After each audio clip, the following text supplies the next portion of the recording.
మధ్య బోధకుడిగా ఉండి మనతో వాక్యం ద్వారా మాట్లాడబోతూ ఉన్నారు. చిన్న ప్రార్థన చేసుకొని దేవుని వాక్యాన్ని మనం ధ్యానం చేసుకుందాం. ప్రార్థన.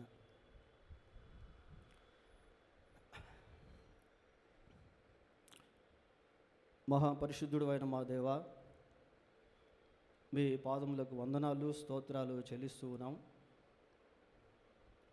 ఈ రాత్రి మీరు మమ్మల్ని ప్రేమించి మరొక పర్యాయము మీ పరిశుద్ధమైన జీవవాక్యాన్ని ధ్యానం చేసుకునేదానికి మాకు ఇచ్చిన అవకాశాన్ని బట్టి మీకు కృతజ్ఞతాస్తుతులు చెల్లిస్తూ ఉన్నాం. మీరే ఈ స్థలంలో బోధకుడిగా ఉండి మీ వాక్యము ద్వారా మాలో ప్రతి ఒక్కరిని దర్శించండి. ఈ స్థలానికి కేవలం మీ నిమిత్తమే వచ్చాం కనుక మాలో ఎవరెవరి అవసరతలో ఉన్నారో మీరు ఎరిగినటువంటి దేవుడు, మమ్మల్ని లోకానికి ఉప్పుగా వెలుగ్గా మీరు చేసినటువంటి వాడవు. అందును బట్టి మీకు స్తోత్రాలు. మీరే బోధకుడిగా ఉండి మీ వాక్యము ద్వారా మమ్మల్ని దర్శించమని నిష్ప్రయోజకుడైన నన్ను కూడా మీ కృపలో జ్ఞాపకం చేసుకొని పరిశుద్ధపరిచి బలపరిచి వాడుకొని మహిమ పొందమని మా ప్రభువును మా రక్షకుడును అయిన యేసుక్రీస్తు పరిశుద్ధమైన నామములో ప్రార్థన చేస్తున్నాము తండ్రి. ఆమెన్. ఈరోజు ఒక ముఖ్యమైనటువంటి అంశాన్ని మనం ధ్యానం చేయబోతూ ఉన్నాం. మనం ధ్యానించబోయేటువంటి అంశం పేరేంటి అంటే సాక్ష్య జీవితము. సాక్ష్య జీవితము చెప్పండి ఒకసారి. సాక్ష్య జీవితము. ఒక విశ్వాస జీవితంలో 5 రకాల సాక్ష్యాలు అనేటువంటివి సహజంగా ఉంటాయి. మొదటిది ఏంటి అంటే వ్యక్తిగత సాక్ష్యం, పర్సనల్ టెస్టిమనీ. రెండవది కుటుంబ సాక్ష్యం, ఫ్యామిలీ టెస్టిమనీ. మూడవది సంఘ సాక్ష్యం, చర్చ్ టెస్టిమనీ. నాలుగవది సమాజ సాక్ష్యం, సొసైటీ టెస్టిమనీ. ఐదవది గాడ్స్ టెస్టిమనీ, దేవుని సాక్ష్యం. ఈ 5 రకాల సాక్ష్యాలు సహజంగా ఒక విశ్వాస జీవితంలో ఖచ్చితంగా ఉంటాయి. పర్సనల్ టెస్టిమనీ అంటే వ్యక్తిగత సాక్ష్యము అనేది చాలా ప్రాముఖ్యమైనది. నన్ను గురించి నాలో నేను సాక్ష్యాన్ని కలిగి ఉండడం, అలాగనే వ్యక్తిగతంగా ప్రతి ఒక్కరు కూడా వాళ్ళని గురించి వాళ్ళు సాక్ష్యాన్ని కలిగి ఉండడం. ఒకసారి పర్సనల్గా మనల్ని మనము, నేనేంటి, నా మాటలు ఎలాగున్నాయి, నా చూపులు ఎలాగున్నాయి, నా ప్రవర్తన ఎలాగుంది, నేను ఎక్కడెక్కడికి వెళ్తున్నాను, నాకున్నటువంటి అలవాట్లు ఏంటి, నాతో ఉన్నటువంటి సహవాసం ఏంటి, ఇలాంటివన్నీ మనం ప్రశ్నలు వేసుకున్నాం అనుకోండి. ఈ ప్రశ్నలన్నిటికీ ఒకరు సాక్ష్యం ఇస్తారు. ఎవరంటే చూడండి ఒకసారి యోహాను సువార్త, యోహాను రాసిన సువార్త 8వ అధ్యాయము 9వ వచనాన్ని చదువుకుందాం. యోహాను చదవండి. వారా మాట విని పెద్దవారు మొదలుకొని చిన్నవారు వరకు ఒకని వెంట ఒకడు బయటకు వెళ్ళిరి. చాలు. వారా మాట విని, ఈ ఫ్యాన్ వచ్చా, వారా మాట విని అనుంది కదా, అక్కడ ఒక సంఖ్య వేసి ఫుట్ నోట్స్లో ఏమని రాశారో చూడండి. వారు ఆ మాట విని అందరూ కూడా బయటికి వెళ్ళిపోయారు. ఏం బ్రదర్ ఏమని రాస్తున్నారు ఫుట్ నోట్స్లో? మనస్సాక్షి చేత గద్దించబడి అని ఉంది. వాళ్ళని ఎవరు గద్దించారు? మనస్సాక్షి గద్దించింది. యేసుప్రభు గద్దించలేదు. మన జీవితం గురించి మనం వేసుకునే ప్రతి ప్రశ్నకి మన మనస్సాక్షి జవాబిస్తుంది, మనం ఎలాగున్నాము అనేటువంటిది.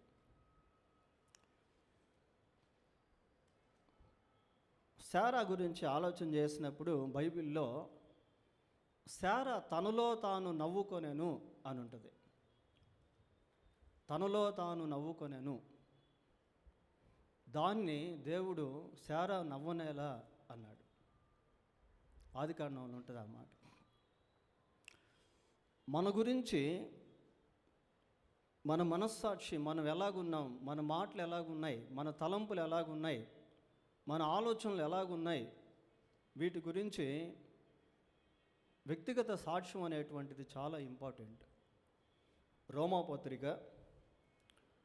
రోమీయులకు రాసిన పత్రిక 14వ అధ్యాయము 11, 12 వచనాలు ఒకసారి చూద్దాం. రోమాపత్రిక 14వ అధ్యాయము 11, 12 వచనాలు.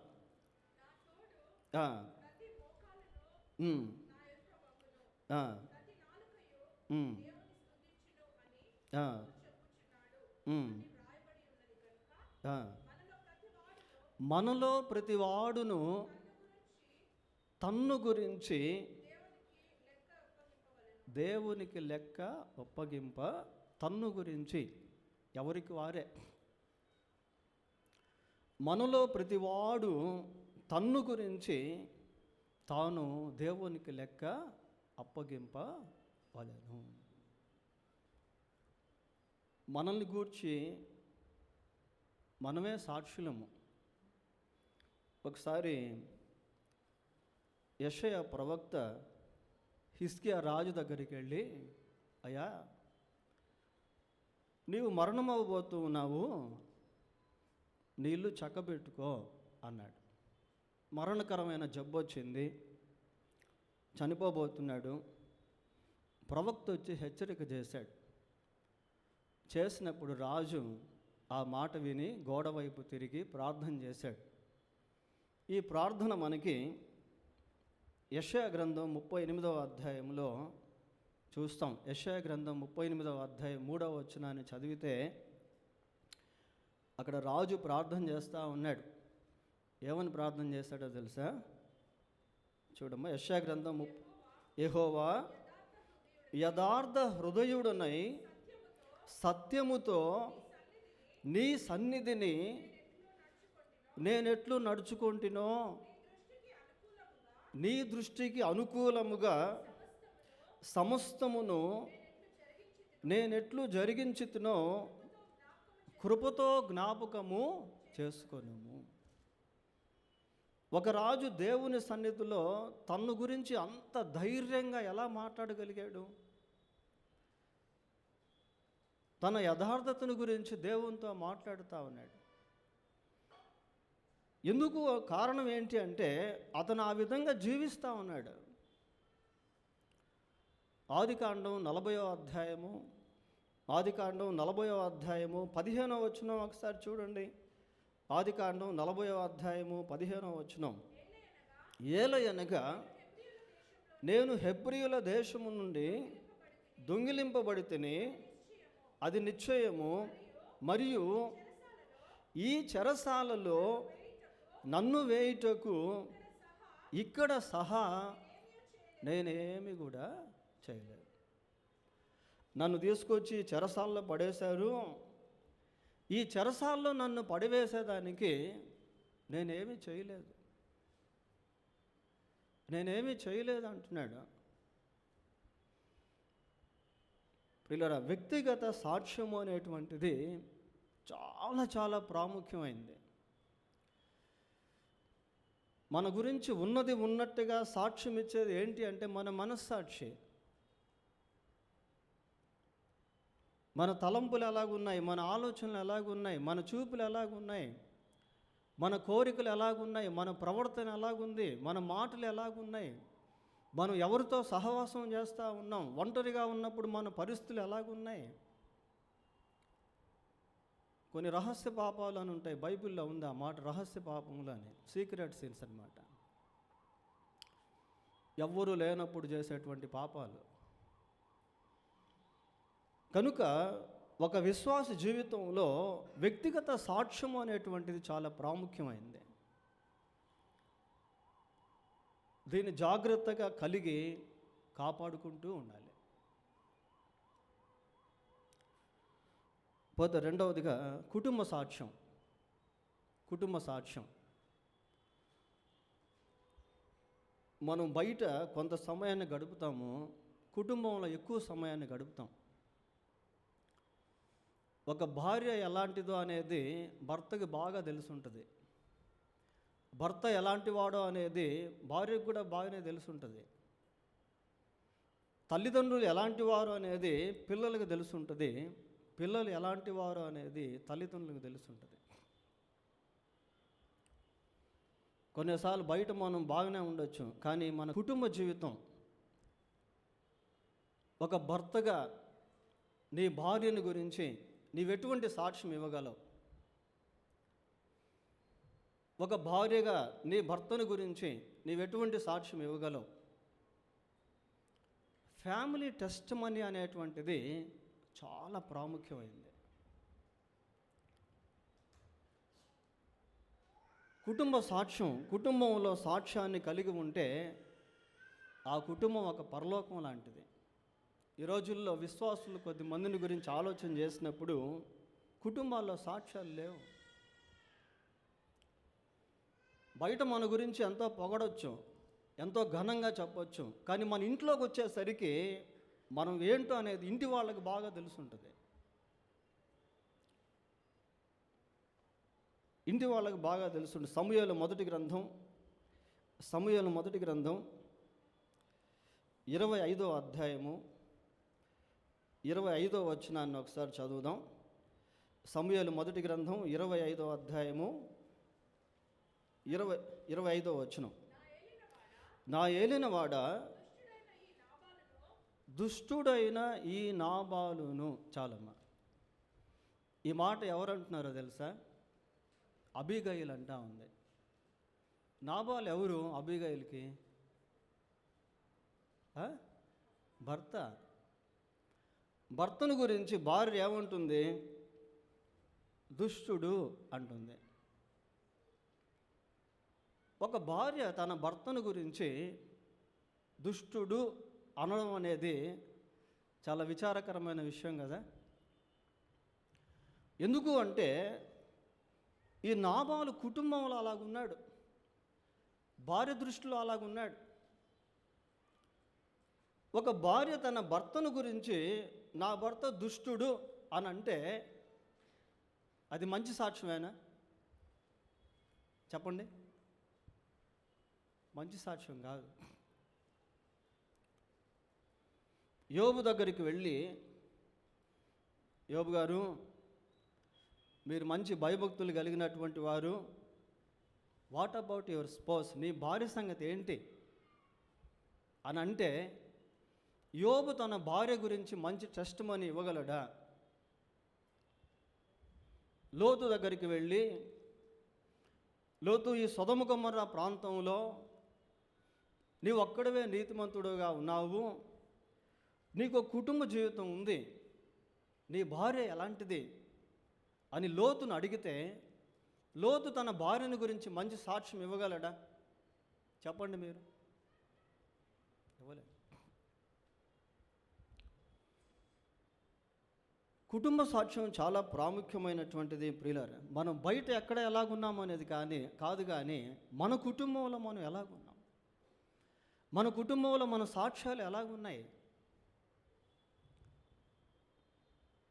ఈ రోజుల్లో భార్య ఎదుట భర్తకు సరైన సాక్ష్యం లేదు. భర్త ఒక తిరుగుబోతుగా, తాగుబోతుగా, కొట్టేవాడుగా, హింసించేటువంటి వాడుగా, పైకేమో చూస్తాని బాగానే ఉంటారు. అక్రమ సంబంధాలు కలిగినటువంటి భర్తలు, అక్రమ సంబంధాలు కలిగినటువంటి భార్యలు, భర్తకు లోబడినటువంటి భార్యలు, భర్తను పట్టించుకోనటువంటి భార్యలు, భర్తను గౌరవించినటువంటి భార్యలు, లోబడినటువంటి భార్యలు.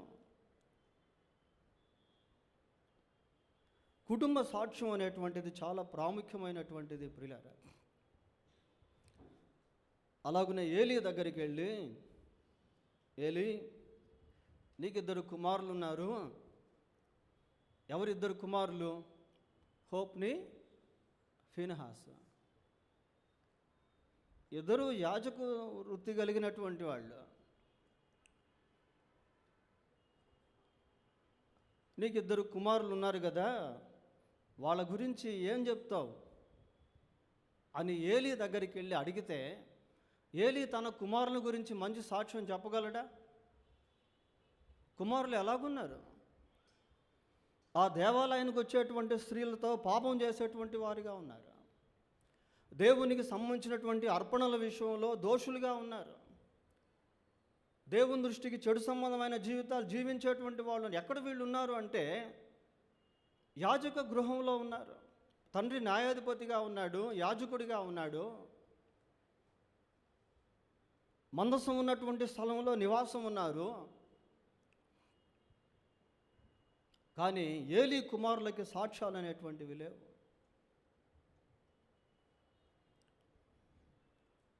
నీ కుమారుని గురించి, నీ కుమార్తెని గురించి నువ్వు ఒక తల్లిగా, ఒక తండ్రిగా ఎటువంటి సాక్ష్యం ఇవ్వగలుగుతావు?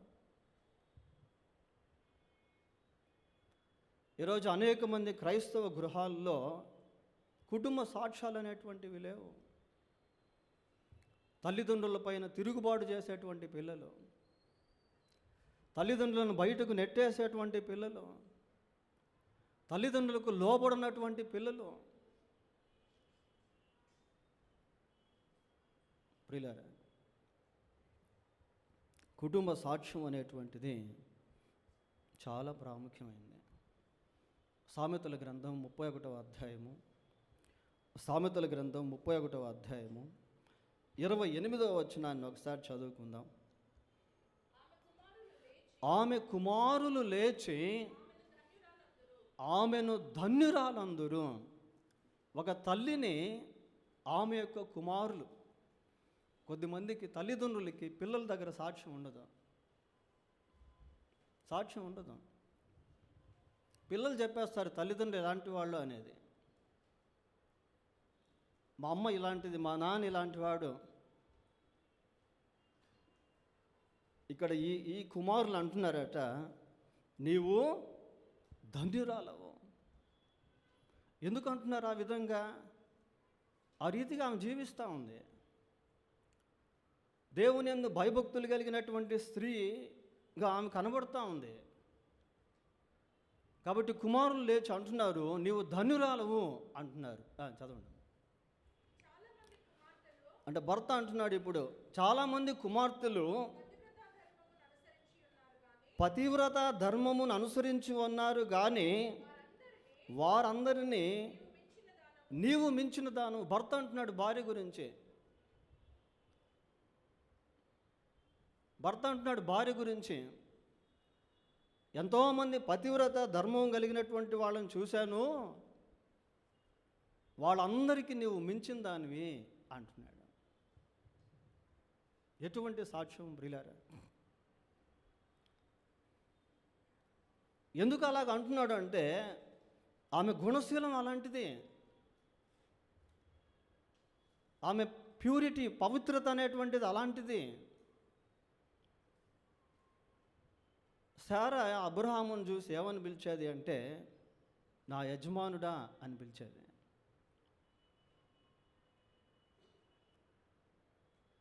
ప్రియులారా, కుటుంబంలో సాక్ష్యం అనేటువంటిది లేకపోతే మన కుటుంబాల్లో విలువలు అనేటువంటివి ఉండవు. ఎందుకు చాలామంది పిల్లలు యుక్త వయసులోనే, టీనేజ్ వయసులోనే చెడు సంబంధమైనటువంటి అలవాట్లకు లోనైపోతారు అంటే ఆ కుటుంబాల్లో ఉండేటువంటి తల్లిదండ్రుల వైఖరి అలాంటిది. కనుక ఒక విశ్వాస జీవితంలో కుటుంబ సాక్ష్యం అనేటువంటిది చాలా ప్రాముఖ్యమైనది. బైబిల్లో ఇలాంటి కుటుంబ సాక్ష్యాలు దైవికంగా కలిగినటువంటి వాళ్ళు కూడా ఉన్నారు. ఫర్ ఎగ్జాంపుల్ అకుల ప్రిస్కిలాను గురించి మనం ఆలోచన చేస్తే వాళ్ళిద్దరు కూడా దేవుణ్ణి ఎరిగినటువంటి వారు, ఇద్దరూ కష్టపడి పనిచేస్తున్నటువంటి వారు, ఇద్దరూ ఒకరినొకరు ప్రేమించుకునేటువంటి వారు, ఐక్యత కలిగి జీవించేటువంటి వారు, దేవుని సేవ చేస్తున్నటువంటి వారు. కాబట్టి ఆ కుటుంబంలో భార్యాభర్తలు ఇద్దరు కూడా మంచి సాక్ష్యాన్ని కలిగి ఉన్నారు. కుటుంబ సాక్ష్యం లేకపోతే we can't influence the society. మనం సమాజాన్ని ప్రభావితం చేయలేము. జకర్యా ఎలిజబెత్ గురించి చూస్తాం బైబిల్లో. లూకా సువార్త 1వ అధ్యాయం 4వ వచనంలో ఎలిజబెత్ జకర్యాను గురించి లూకా రాస్తూ అంటాడు. లూకా సువార్త 1వ అధ్యాయం 6వ వచనం ఒకసారి చూద్దాం. వీరిద్దరూ ప్రభు యొక్క సకలమైన ఆజ్ఞల చొప్పున నిరపరాధులుగా నడుచుకొనుచు దేవుని దృష్టికి వీరిద్దరు భార్యాభర్తలు ఇద్దరు కూడా మరి దేవుని యొక్క ధర్మశాస్త్రాన్ని అనుసరిస్తూ నిరపరాధులుగా నడుచుకుంటా ఉన్నారట. ఇప్పుడు నేను చెప్పే ఈ పాయింట్స్ అన్నీ కూడా విశ్వాసులకు సంబంధించిందే, అన్యుల గురించి చెప్పట్లేదు. కనుక దేవుని సన్నిధికి వచ్చి దేవుని వాక్యం వింటున్నాం, మన చేతిలో దేవుని వాక్యం ఉంది. కానీ మన కుటుంబ జీవితంలో మన సాక్ష్యాలు ఎలాగున్నాయి? ఇది రెండోది చాలా ప్రాముఖ్యం. పోతే మూడవదిగా సంఘ సాక్ష్యం, చర్చ్ టెస్ట్ మనీ. ఇది అన్యులకు ఉండదు, ఎందుకంటే వాళ్ళ సంఘం లేదు కదా. ఇది విశ్వాసులకు మాత్రమే ఉంటుంది. పై రెండు అన్యులకు కూడా ఉంటాయి. సంఘ సాక్ష్యం, సంఘం అనగానే మనకి ఏం గుర్తు వస్తుంది? ఒక పాస్టరు, విశ్వాసులు. ఇంకొంచెం మనం మెయిన్ లైన్ చర్చెస్కి వెళ్ళామనుకోండి, పెద్ద పెద్ద సంఘాలు, అక్కడ పాస్టరు, ప్రెసిడెంటు, వైస్ ప్రెసిడెంటు, సంఘ కాపరి, అసోసియేట్ పాస్టరు, ట్రెజరరు, ఎల్డర్సు అట్లా ఉంటారు. సహజంగా సంఘాల్లో ఉండేటువంటి వాళ్ళు. మనలాంటి సామాన్యమైనటువంటి సంఘాల్లో, చర్చెస్లో పాస్టర్ గారు ఉంటారు, విశ్వాసులు ఉంటారు, విశ్వాసులు ఉంటారు. ఇదే మన సంఘ సహవాసం. ఒక పాస్టర్ గురించి సంఘం ఏ విధంగా సాక్ష్యం ఇవ్వగలుగుతుంది? ఒక విశ్వాసి గురించి సంఘ కాపరి ఏ విధంగా సాక్ష్యం ఇవ్వగలుగుతాడు? ఒక విశ్వాసి గురించి తోటి విశ్వాసి ఏ విధంగా సాక్ష్యం ఇవ్వగలుగుతాడు? సంఘంలో కూడా సాక్ష్యం చాలా ప్రాముఖ్యమైనది. చాలామంది సంఘాల్లో ఎందుకు బలహీనం అయిపోతారో తెలుసా? వేరే వాళ్ళ సాక్ష్యాలను బట్టి. ఆమె కూడా చర్చికి పోయేదే, సినిమాలు చూస్తూ ఉంది, కాబట్టి మేము సినిమాలు చూస్తే తప్పేంటి? ఆయన కూడా చర్చికి వెళ్తాడు, తాగుతూ ఉన్నాడు, ఎన్నో సంవత్సరాల నుంచి చర్చికి వెళ్తూ ఉన్నాడు, మేము తాగితే తప్పేంటి? వీళ్ళు కూడా సంఘ సహవాసానికి వచ్చేటువంటి వాళ్ళే, వీళ్ళు కూడా నలుగు పెట్టుకుంటున్నారు, మేము పెట్టుకుంటే తప్పేంటి? ఎందుకు సంఘాలు బలహీనం అయిపోతున్నాయి? సంఘాలు విచ్ఛిన్నం అయిపోతూ ఉన్నాయి. సాక్ష్యాలు సరిగా లేకపోవడం వల్ల. సాక్ష్యాలు లేవు సంఘాల్లో, చాలా సంఘాల్లో. కొరింథీయులకు రాసిన మొదటి పత్రిక 5వ అధ్యాయము 1వ వచనం. కొరింథీయులకు రాసిన మొదటి పత్రిక 5వ అధ్యాయము 1వ వచనం. మీలో జారత్వం ఉన్నదని వదంతి కలదు. మీలో ఒకడు తన తండ్రి భార్యను ఉంచుకొని ఉన్నాడట. మీలో అంటే ఎవరు? సంఘములో. మీలో జారత్వం ఉన్నదని వదంతి కలదు. ఫర్నికేషన్ ఏంటి? సంఘాల్లో జారత్వాలా? ప్రియులారా, సంఘంతో మాట్లాడుతున్నాడు పౌలు. ఇటువంటిది అన్యుల్లో కూడా ఉండదు, మరి సంఘంలో ఏంటిది? ఒకడు తన తండ్రి భార్యను ఉంచుకున్నాడట. చదివేదానికే కొద్దిగా మనకి ఏది అభ్యంతరంగా ఉంది. సంఘాల్లో జారత్వాల ఇలారా ఈ రోజుల్లో కూడా ఎంతోమంది మందిరానికి వెళ్ళేటువంటి వాళ్ళే. కొన్ని సంఘాల్లో పాస్టర్కి 2 భార్యలు ఉంటారు. సాక్ష్యాలు లేని పాస్టర్లు. వాక్యం ఎట్టుంటుందో తెలుసా? అదిరిపోద్ది. తాగేసి వచ్చి వాక్యం చెప్పేవాళ్ళు కూడా ఉన్నారు కొన్ని సంఘాల్లో. విశ్వాసుల దృష్టిలో పాస్టర్కి సాక్ష్యం ఉండదు, ఎల్డర్కి సాక్ష్యం ఉండదు.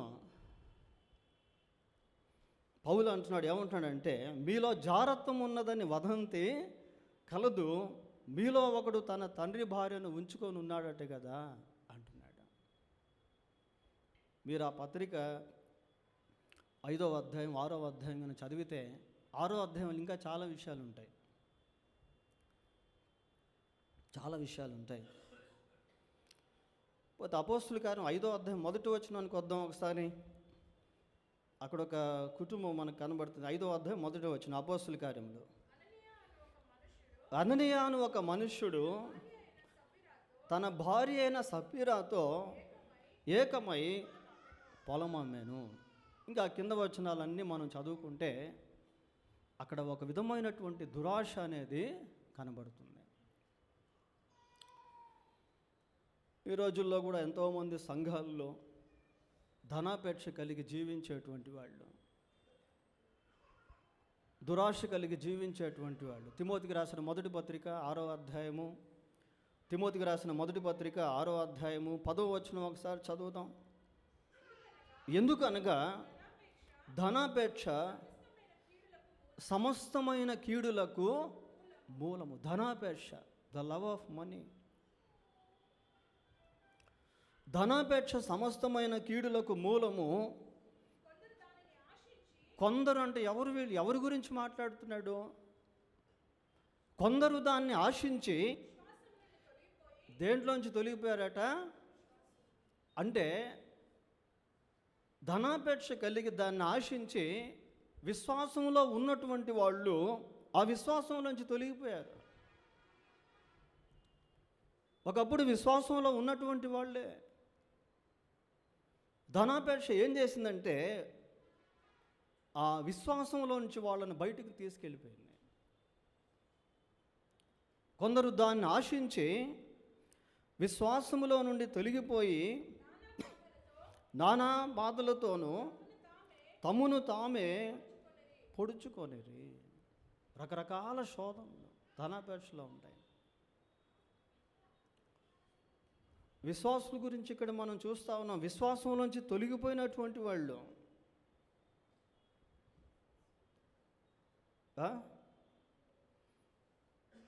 ప్రియులారా, సంఘంలో సాక్ష్యం అనేటువంటిది మనం జాగ్రత్తగా కాపాడుకోవాలి. అపోస్తుల కార్యములు 6వ అధ్యాయము, అపోస్తుల కార్యములు 6వ అధ్యాయము 5వ వచనం చదువుకుందాం. ఈ మాట జన సమూహం అంతటికి ఇష్టమైనందున వారు విశ్వాసముతోనూ పరిశుద్ధాత్మతోనూ నిండుకొనిన వారైనా. ఇక్కడ ఒక 7 మందిని గురించి మనం చూస్తాం. అంటే సంఘంలో ఉన్నారు వీళ్ళంతా కూడా పరిశుద్ధాత్మతో నింపబడినటువంటి వాళ్ళు, విశ్వాసంతో నింపబడినటువంటి వాళ్ళు. ఇలాంటి వాళ్ళు సంఘంలో ఉంటే సంఘంలో ఎంత ఉజ్జీవము, సంఘంలో ఎంత సువార్త వ్యాప్తి, సంఘంలో ఎన్ని ఆత్మలు చేర్చబడతాయి అంటే వీళ్ళకున్నటువంటి సాక్ష్యం అలాంటిది. దాంట్లో స్టెఫెన్ను మనం చూస్తాం, ఫిలిప్పుని మనం చూస్తాం, పోకోయర్ని మనం చూస్తాం, ఇంకా కొద్దిమందిని మనం చూస్తాం. దాంట్లో వాళ్ళందరూ మంచి సాక్ష్యాన్ని సంఘంలో కలిగినటువంటి వాళ్ళు గనుక దేవుడు వాళ్ళని వాడుకున్నాడు. సంఘ సాక్ష్యం చాలా ప్రాముఖ్యం ప్రియులారా. సంఘంలో సాక్ష్యం లేకపోతే నిన్ను బట్టి సంఘం చిన్నభిన్నం అయిపోవచ్చు. ఆ రోజు మోషే కాలంలో కొద్దిమంది గ్రూపిజం పెట్టుకొని సంఘం ఆ గ్రూప్ని వాళ్ళు చీల్చివేసి అమాంతంగా పాతాళంలోనికి వెళ్ళిపోయారు. సంఘాల్లో గ్రూపిజాలు ప్రియులారా, ఎన్నో సంఘాలు. మేము ఒక దగ్గరికి వెళ్తే అక్కడ ఒకే చర్చిలో 10 నుంచి 11 దాకా ఒక ఆరాధన, 11 నుంచి 12 దాకా ఇంకొక ఆరాధన, 12 నుంచి ఇంకొక 1 గంట వరకు ఒక ఆరాధన. అంతకుముందు కలిసి ఉన్నటువంటి సంఘమే ఇప్పుడు 3 సంఘాలు అయినాయి.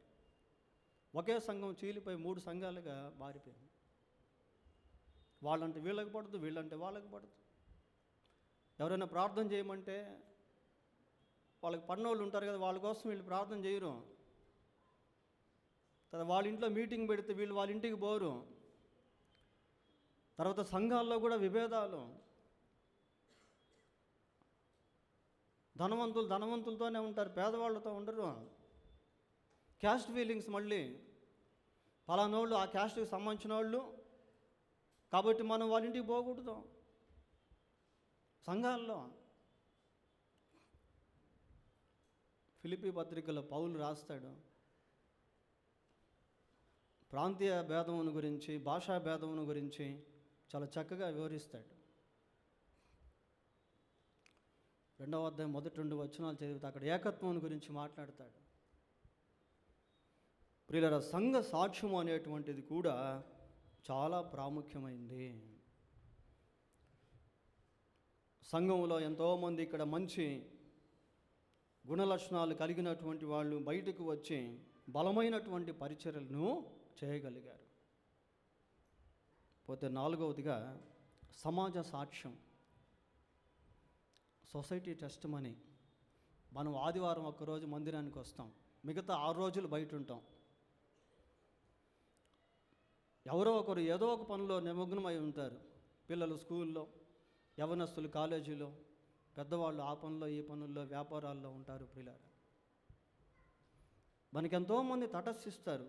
మన స్నేహితులు, మన బంధువులు, మన ఇరుగు పొరుగు వారు, మనతో పనిచేసేటువంటి వాళ్ళు, వాళ్ళందరి మధ్య మనకు మంచి సాక్ష్యం ఉందా? ఈ సమాజ సాక్ష్యం అనేటువంటిది కూడా విశ్వాస జీవితంలో చాలా ప్రాముఖ్యమైంది. బార్ షాపులో ఒక 10 మంది ఉన్నారనుకోండి, వాళ్ళని ఎవరు పాయింట్అవుట్ చేయరు. అదే చర్చికి వెళ్ళేటువంటి వారు అక్కడికి ఎవరైనా ఉంటే వాళ్ళని ఖచ్చితంగా పాయింట్అవుట్ చేస్తారు, ఖచ్చితంగా చేస్తారు. సినిమాకు ఒక 100 మంది వెళ్తారు, వాళ్ళ గురించి పెద్ద పట్టించుకోరు. అదే సినిమా హాల్లో నుంచి లేదా బయటికి ఒక విశ్వాసి పోతా వస్తున్నాడు అనుకోండి, అతని గురించి ఖచ్చితంగా పాయింట్అవుట్ చేస్తారు. ఎందుకంటే సమాజము విశ్వాసి పైన దృష్టి పెట్టుకొని ఉంది. మన నోట్ల నుంచి బూత్ మాటలు వచ్చాయనుకోండి, మీరు చర్చికి పోయి ఇదేనా నేర్చుకునేది అంటారు. ఎందుకు చర్చి పేరు ఎత్తారు వాళ్ళు? మీ పాస్టర్ గారు ఇదేనా మీకు చెప్పింది అంటారు. ఎందుకు పాస్టర్ గారి పేరు ఎత్తారు వాళ్ళు? అంటే లోకము విశ్వాసిని విశ్వాసిగా చూడాలని అనుకుంటా ఉంది. మనం పోలీస్ స్టేషన్కి వెళ్ళామనుకోండి, ఆ పోలీస్ స్టేషన్లో అక్కడక్కడ ఈ పర్టికులర్ ఆ నేమ్స్ పెట్టుంటారు, పేర్లు, ఆ జైల్లో ఉండే నేరస్తులు ఎవరు అని. దాంట్లో ఎంతోమంది క్రైస్తవ పేర్లు కనిపిస్తాయి. సమాజంలో సాక్ష్యం లేనటువంటి వాళ్ళు ప్రియులారా, సమాజంలో మనకు సాక్ష్యం అనేది లేకపోతే మన ద్వారా దేవుని నామానికి భయంకరమైన అవమానం. మిమ్మును బట్టే కదా దేవుని నామము అన్యజనుల మధ్య దేవుని నామము దూషింపబడుచున్నది. ప్రభు అంటాడు, మీరు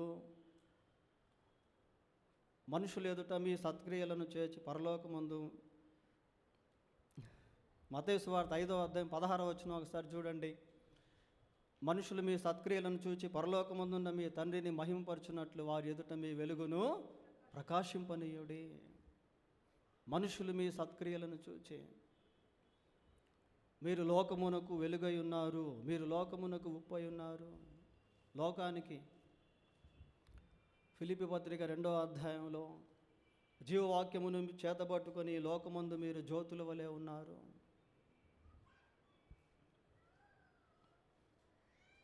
నేను లోక సంబంధిని కాదు కనుక మీరును లోక సంబంధులు కారు, నేను మిమ్మల్ని లోకములో నుండి ఏర్పరచుకొని ఉన్నాను.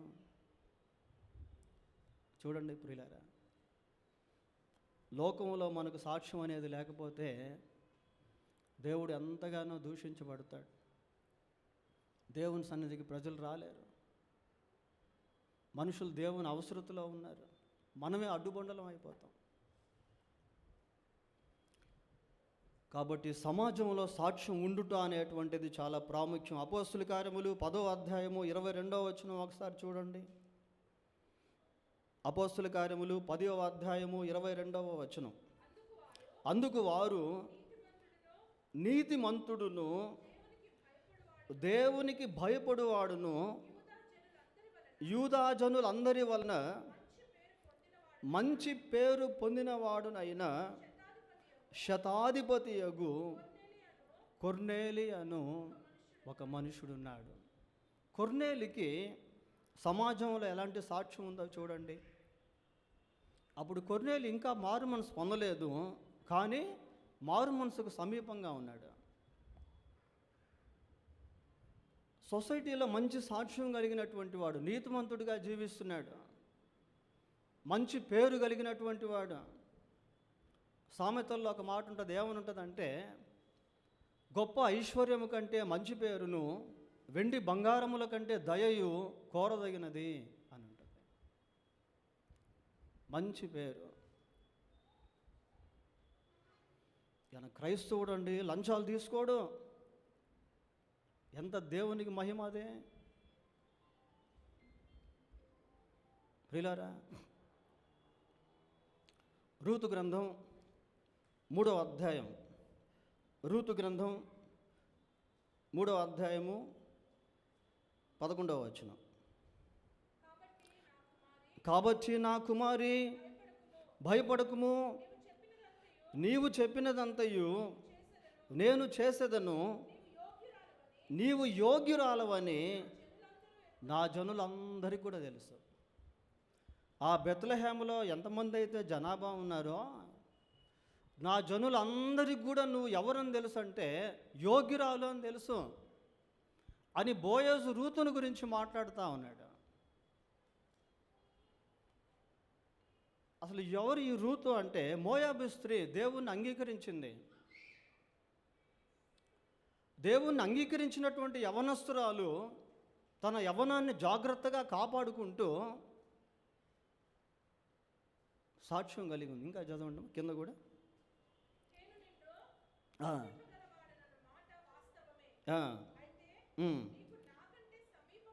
దానిపైన చూడండి అమ్మా, 10, 11 చూడండి.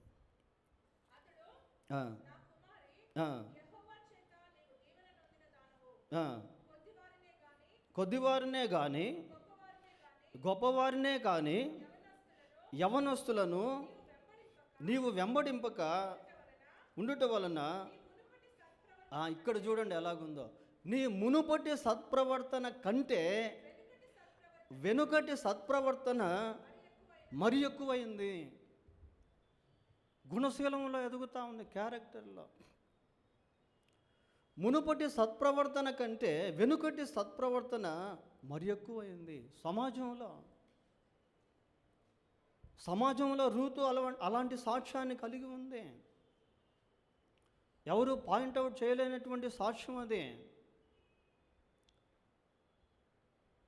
ఊజు దేశంలో యోబు అని ఒక మనుషుడు ఉండేను. అతడు దేవుని యందు భయభక్తులు కలిగి, అంటే దేశంలోనే. ఎటువంటి సాక్ష్యం అది. ప్రియులారా, మనం జీవించేది కొంతకాలమే.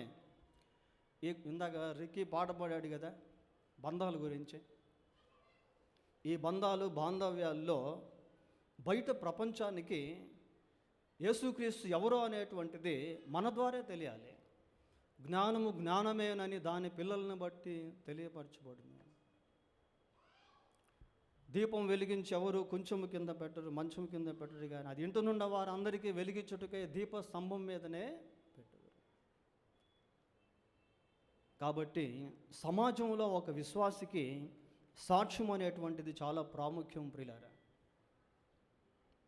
పోతే చివరిగా దేవుని సాక్ష్యం, గాడ్స్ టెస్టిమనీ. God's testimony. మన గురించి కొన్నిసార్లు మనం మోసం చేసుకోవచ్చు. ఒకవేళ కుటుంబంలో భార్య కూడా చెప్పవచ్చు, భర్త చెడ్డవాడైనా నా భర్త మంచివాడు అని. సమాజంలో మనుషులు పొలిటీషియన్ గురించి మాట్లాడేటప్పుడు ఏమంటారు తెలుసా? వాళ్ళు ఎంత దుర్మార్గులైనా ఇతను మంచికి మారు పేరు కలిగిన వాడు అని చెప్పొచ్చు. కానీ దేవుడు ఎప్పుడు అలా చెప్పలేడు ప్రియులారా. దేవుని సాక్ష్యం ఎలాగుంటుందంటే, మనం ఎలాగున్నామో అలాగే దేవుడు సాక్ష్యం ఇస్తాడు. దేవుని సాక్ష్యం విశ్వాస జీవితంలో చాలా ప్రాముఖ్యమైనది. యోబు గ్రంథం మొదటి అధ్యాయము 8వ వచనాన్ని చదువుకుందాం. అందుకు యెహోవా, నీవు నా సేవకుడైన యోబు సంగతి ఆలోచించితివా? అతడు యథార్థవర్తనుడును న్యాయవంతుడునై దేవుని యందు భయభక్తులు కలిగి చెడుతనము విసర్జించినవాడు భూమి మీద అతని వంటి వాడు ఎవరు కూడా లేడు. దేవుడు సాక్షాత్తు యోబును గురించి సాతానుకు సాక్ష్యం ఇస్తా ఉన్నాడు. దేవుడు సాక్ష్యం ఇస్తే దానికి తిరుగులేదు.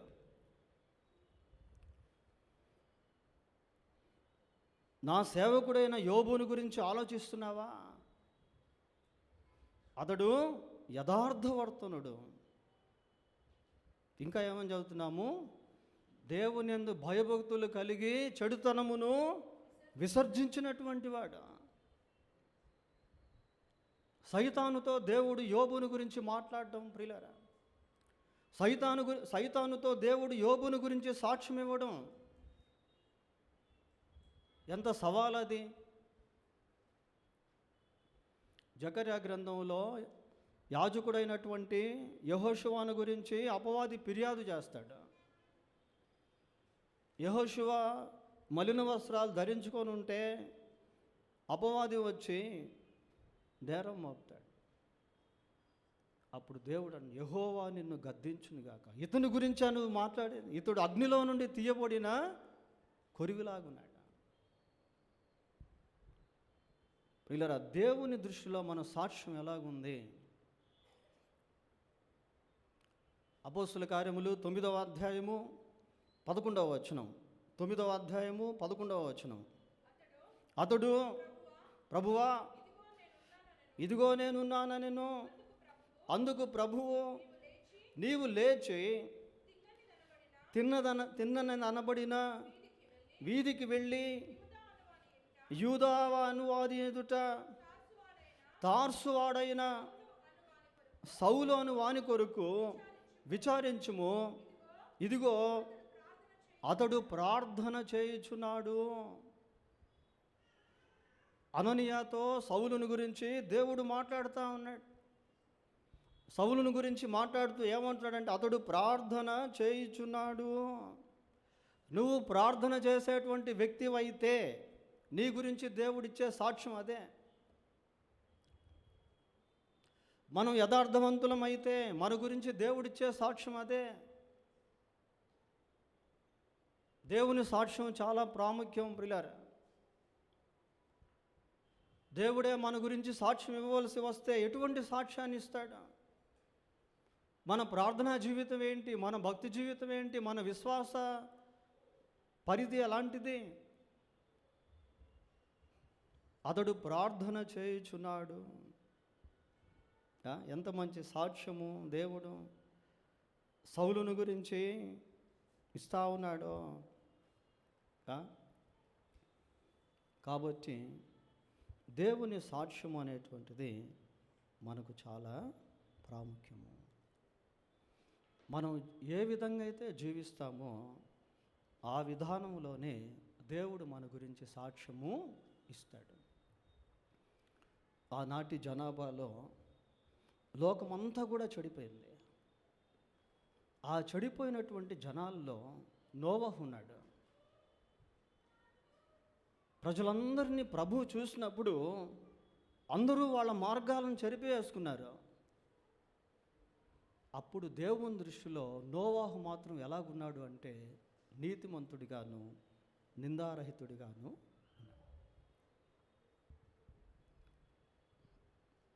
ఉన్నాడు. మన గురించి మనుషులు ఏమనుకుంటారో అనేది అవసరం లేదు. దేవుడు మన గురించి ఏమనుకుంటాడు. కొద్దిమంది ఏమంటారు తెలుసా, అన్ని సంబంధమైన ఆచారాలు వచ్చినప్పుడు మేము ఇది చేయకపోతే వాళ్ళు మా ఇంటికి రారండి, వాళ్ళు ఏమనుకుంటారో మేము ఇలా చేయకపోతే. మరి దేవుడు ఏమనుకుంటాడో అని మనం ఆలోచిస్తామా?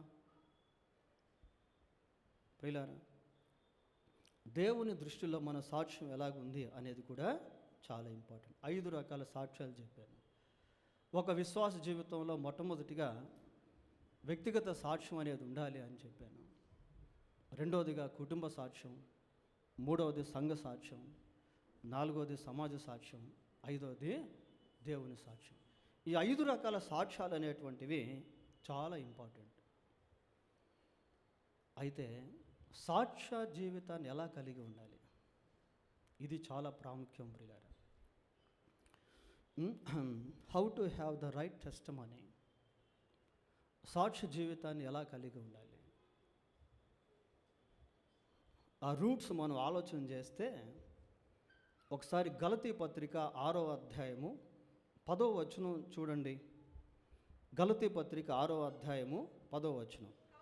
కాబట్టి మనకు సమయము దొరికిన కొలది అందరి ఎడలను విశేషముగా విశ్వాస గృహమునకు చేరిన వారి ఎడలను మేలు చేయుదుము. అందరి ఎడల అంటే మన పరిధిలో ఎవరెవరైతే ఉన్నారో వాళ్ళు స్నేహితులు కానివ్వండి, కుటుంబం కానివ్వండి, బంధువులు కానివ్వండి, తెలిసినటువంటి వాళ్ళు కానివ్వండి, వాళ్ళు ఎవరైనా సరే వాళ్ళందరి పట్ల మేలుకరంగా జీవిస్తే సమాజంలో మనకు సాక్ష్యం ఉంటుంది. బైబిల్లో దోర్కా అనేటువంటి ఒక స్త్రీ ఉంది. ఆమె ఏం చేసేది అంటే దాన ధర్మాలు చేసేది, ప్రజలకు మేలు చేస్తూ ఉండేది. ఆమె చనిపోయినప్పుడు ప్రజలు వచ్చి ఏడుస్తూ ఆమెను గురించి సాక్ష్యం ఇచ్చారు. మనం జీవించే కొద్దిపాటి జీవితంలో ఇతరులకు మేలు చేసేవారంగా ఉన్నట్లయితే సమాజంలో మనకు సాక్ష్యం ఉంటుంది. ఇంకా ఇక్కడ ఏమని చదువుతున్నాం, మరి విశేషముగా విశ్వాస గృహమునకు చేరిన వారి ఎడలను. విశ్వాస గృహం అంటే ఏంటి? సంఘము, స్థానిక సంఘము. నువ్వు ఏ సంఘానికి సంబంధించిన వ్యక్తివో ఆ సంఘానికి మేలుకరంగా ఉండడం, ఆ సంఘ కాపరికి మేలుకరంగా ఉండడం, ఆ సంఘానికి సహాయకారిగా ఉండడం. అలా జీవిస్తూ ఉన్నప్పుడు సంఘంలో కూడా సాక్ష్యం ఉంటుంది.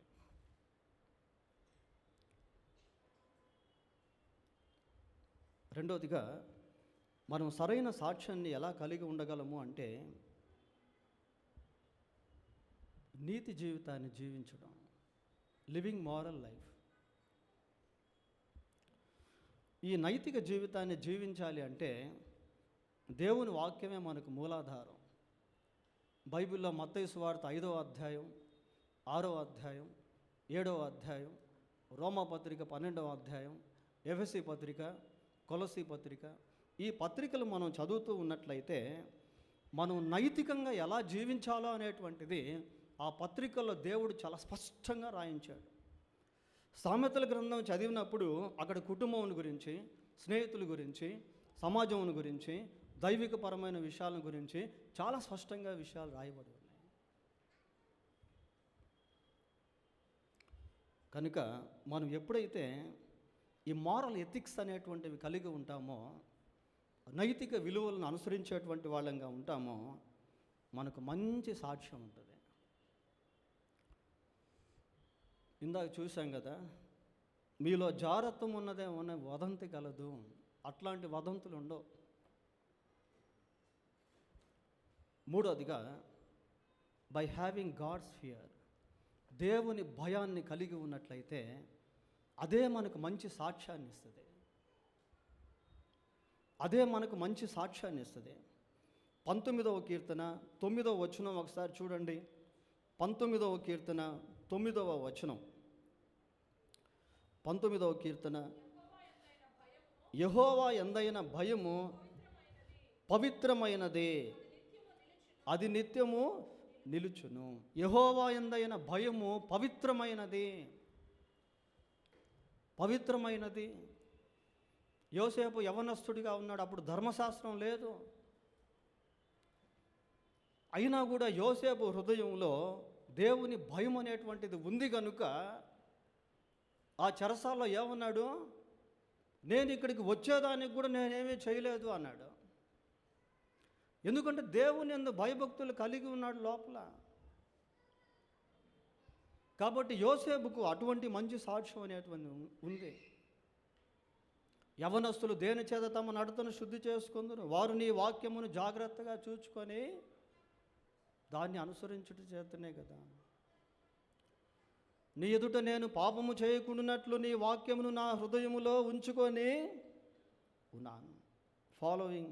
Following God's word. దేవుని వాక్యాన్ని అనుసరించడం వలన మనము మంచి సాక్ష్యాన్ని కలిగి ఉంటాం. నాలుగోదిగా, ఒకటి, ఇతరులకు సహాయపడడం వల్ల మనం మంచి సాక్ష్యాన్ని కలిగి ఉంటాం. రెండవది, నైతికంగా జీవించడం వలన మనం మంచి సాక్ష్యాన్ని కలిగి ఉంటాం. మూడవది, దేవుని యందు భయభక్తులు కలిగి ఉండటం వల్ల మంచి సాక్ష్యాన్ని కలిగి ఉంటాం. నాలుగవదిగా, దేవుని వాక్యాన్ని అనుసరించడం వలన మంచి సాక్ష్యాన్ని మనం కలిగి ఉంటాం. 119వ కీర్తన 165వ వచనం. 119వ కీర్తన 165వ వచనం. నీ ధర్మశాస్త్రమును ప్రేమించు వారికి ఎంతో నెమ్మది కలదు, వారు తూలి తొట్టిల్లుటకు కారణమేది కూడా లేదు. వారు తూలి తొట్టిల్లుటకు కారణమేది కూడా లేదు. 119:1 యెహోవా ధర్మశాస్త్రం అనుసరించి వారు నిర్దోషులుగా నడుచుకో. కనుక దేవుని వాక్యమును అనుసరించటం వలన మనం మంచి సాక్ష్యాన్ని కలిగి ఉంటాం. పోతే చివరిగా, ద పవర్ ఆఫ్ టెస్టిమనీ, సాక్ష్యం యొక్క శక్తి ఎలాంటిది? సాక్ష్యం యొక్క శక్తి ఎలాంటిది? It brings glory to God if you have the right testimony. మనం మంచి సాక్ష్యాన్ని కలిగి ఉంటే ఆ సాక్ష్యము దేవునికి మహిమ తెచ్చేటువంటిదిగా ఉంటుంది. మనకి మంచి సాక్ష్యం ఉందనుకోండి, మనల్ని బట్టి దేవుడు మహింపరచబడతాడు. నీవు పతివ్రత ధర్మమునకు మించుదానివి అని అంటే ఆమెను బట్టి దేవునికి మహిమ. వాళ్ళు క్రైస్తవులండి, లంచం తీసుకోరు, దొంగతనాలు చేయరు, బూత్ మాటలు మాట్లాడరు అంటే దేవునికి మహిమ.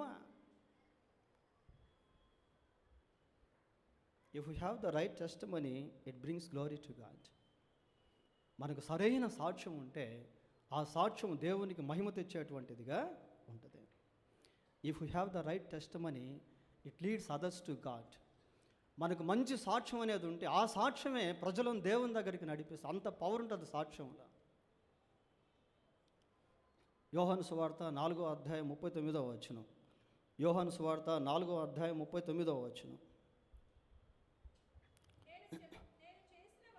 నేను చేసినవన్నీ నాతో చెప్పెనని సాక్ష్యం ఇచ్చిన, చూడండి, సాక్ష్యం ఇచ్చిన స్త్రీ యొక్క మాటను బట్టి ఆ ఊరిలోని సమరయులలో అనేకులు ఆయన యందు విశ్వాసం ఉంచిరి. చూసారా సాక్ష్యంలో ఎంత శక్తి ఉందో?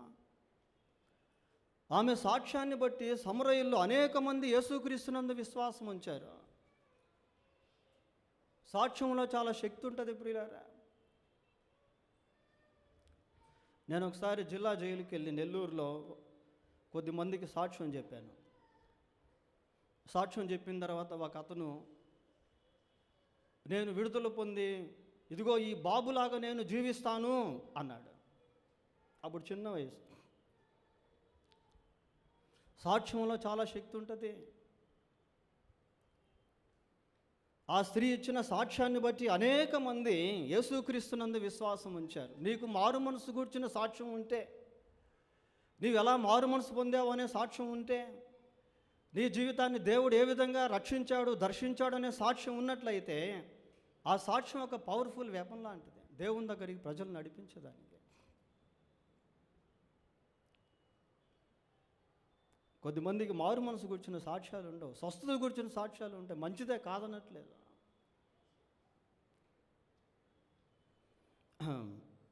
ద పవర్ ఆఫ్ టెస్టిమనీ, సాక్ష్యం యొక్క శక్తి. మూడవదిగా, if you have the right testimony, people will follow your foot steps. నీవు మంచి సాక్ష్యాన్ని కలిగి ఉంటే ప్రజలు నిన్ను అనుసరిస్తారు. నీవు ఒక మంచి ఆదర్శ వ్యక్తివిగా ఉంటావు. పౌలు అంటున్నాడు, ఏమంటున్నాడు? Imitate me because I am imitating Christ అంటాడు. నన్ను అనుకరించండి, అన్వయించుకోండి నన్ను.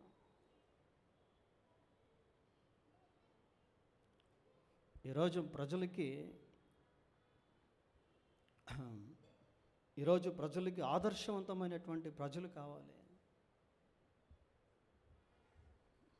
మనకు మంచి సాక్ష్యం అనేది ఉంటే చాలామంది మనల్ని అనుసరిస్తారు ప్రియులారా.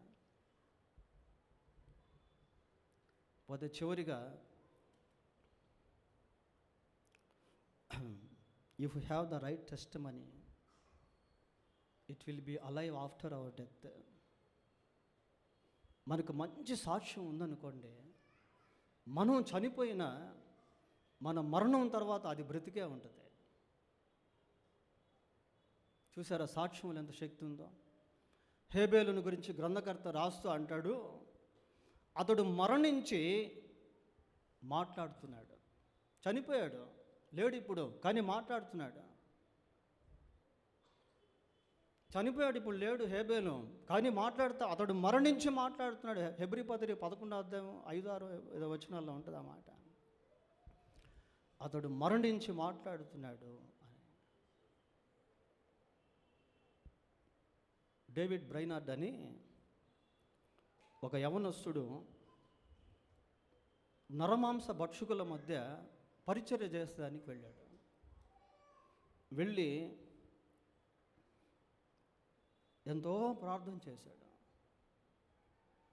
ఉపవాసాలు ఉన్నాడు, ప్రభు కోసం వాళ్ళని సంపాదించాలనుకున్నాడు. కొంతకాలమే జీవించాడు. జీవించిన తర్వాత అతనికి ఆరోగ్యం బాగలేకుండా వచ్చింది. చిన్న వయసులోనే ప్రభువునందు నిద్రించాడు. అతను ఎవరో అనేది ఎవ్వరికి తెలియదు ప్రియులారా. కానీ అతను ఆ నరమాంస భక్షకుల మధ్యకు వెళ్ళినప్పుడు డైరీ రాశాడు. అతని జీవన విధానం ఎలాగుండేది, అతని దినచర్య ఎలాగుండేది, అతను ఎంతసేపు ప్రార్థన చేసుకునేవాడు, అతని విశ్వాసం ఎలాంటిది, అనారోగ్య పరిస్థితుల్లో దేవునిపై ఎలాగ ఆధారపడేవాడు, ఇవన్నీ డైరీ రాశాడు. అతను చనిపోయాడు, ఆ డైరీ వేరే వాళ్ళకి దొరికింది. దాన్ని బట్టి అతని బయోగ్రఫీ బుక్ రిలీజ్ చేశారు, డేవిడ్ బ్రైనార్డ్.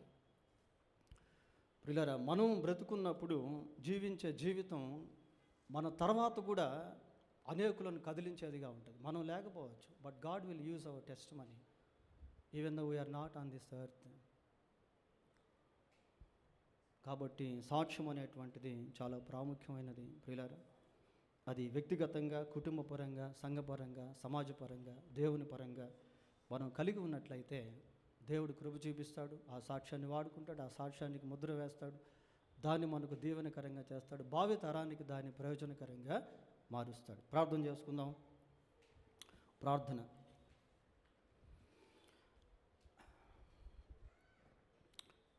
పరిశుద్ధుడు అయిన మా దేవా, మీకు వందనాలు, స్తోత్రాలు చెల్లిస్తూ ఉన్నాం. మీ వాక్యం వింటున్నటువంటి మేము ఈ 5 రకాల సాక్ష్యాలను గురించి ధ్యానం చేశాం. ఈ వాక్య సందేశము విన్న మాకు అందరికీ దీవెనకరముగా చేయండి. మా సాక్ష్యాలు మీకు మహిమ తెచ్చేవిగా, అనేక మందిని మీ వద్దకు నడిపించేవిగా, మరణం తర్వాత కూడా సజీవముగా ఉండి అనేకులను దర్శించేవిగా ఉండునట్లు సహాయం చేయండి. మీరే కనికరించి సందేశానికి నీరు కట్టి ఫలింపు దయచేయమని మా రక్షకుడైన యేసుక్రీస్తు పరిశుద్ధం అయ్యా మరి ఇక్కడున్న ప్రతి ఒక్కరిని దీవించండి. ఇక్కడ జరుగుతున్న పరిచయను ఆశీర్వదించండి. ప్రయాసపడుతున్న పాస్టర్ రాజేష్ గారి కుటుంబాన్ని దీవించి శాఖోపశాఖలుగా ఈ పరిచర్య వ్యాప్తి చెందినట్లు ఈ సంఘం నుంచి అనేక మంది ప్రార్థనా పరులు, మిషనరీలు, సువార్థికులు, ఉపదేశకులు, సంఘ స్థాపకులు రాగలుగునట్లుగా కృప దయచేయమని మా రక్షకుడైన యేసుక్రీస్తు పరిశుద్ధమైన నామంలో ప్రార్థన చేస్తున్నాము తండ్రి. ఆమెన్.